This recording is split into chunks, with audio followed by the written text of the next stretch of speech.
Even Vancouver, when it developed around the streetcar, was opening up the suburbs, single-family houses, front yard, backyard, side yards. Everyone else did the same.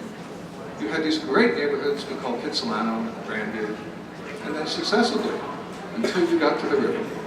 Cross over the river, and now cheap land in extraordinary abundance, along with cheap energy. There's a tsunami of oil coming out of the Middle East.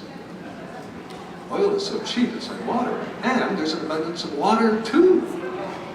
Our great governmental organizations, the utilities, the water and sewer districts, the Greater Vancouver Water District, Metro. Canadians are spectacularly good at this stuff.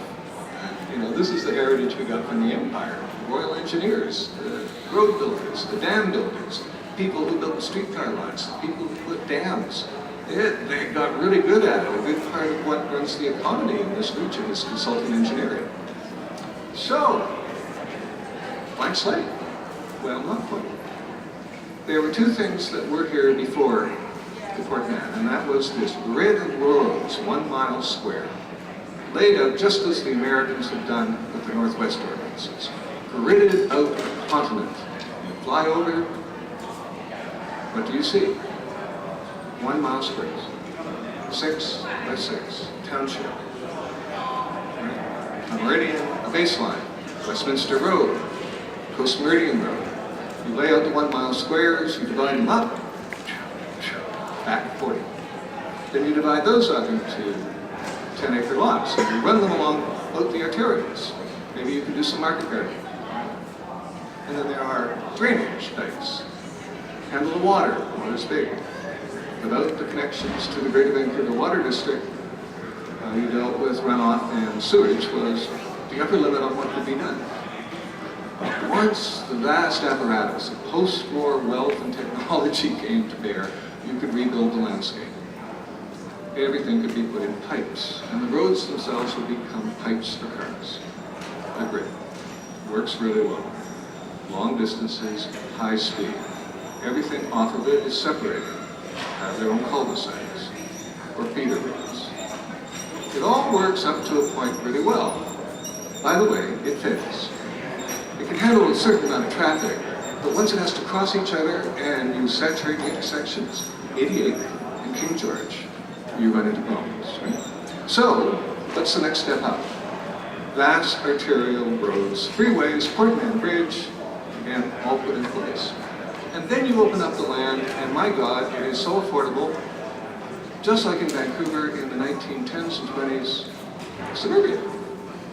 So here we are. That took Surrey right up into the 1980s. Not much change. Indeed, the Canadian dream was so abundant for most people. Right? Surrey was a good place to live and raise a family. Absolutely. But then what? Well, this ribbon of concrete connects to what was evolving at the other end that didn't build the freeways. Just as this place built around Montreal, Vancouver at the other end of this concrete viaduct said no and went a very different direction. The region as a whole had a vision called the livable region, town centers, this was part of it as well. But Vancouver took it further than almost anywhere else in North America because it had that one fundamental difference. It didn't have freeways into its core. So it didn't need all the parking. But the land values are going up anyway, so the surface parking became just such a waste and the other opportunities greater that the fabric stayed and even reinforced itself as an urban place. Just as parking here separates buildings and uses, Vancouver became ever tighter, the proximity and the mix ever more complex, and the car started to drop out as the dominant form of transportation.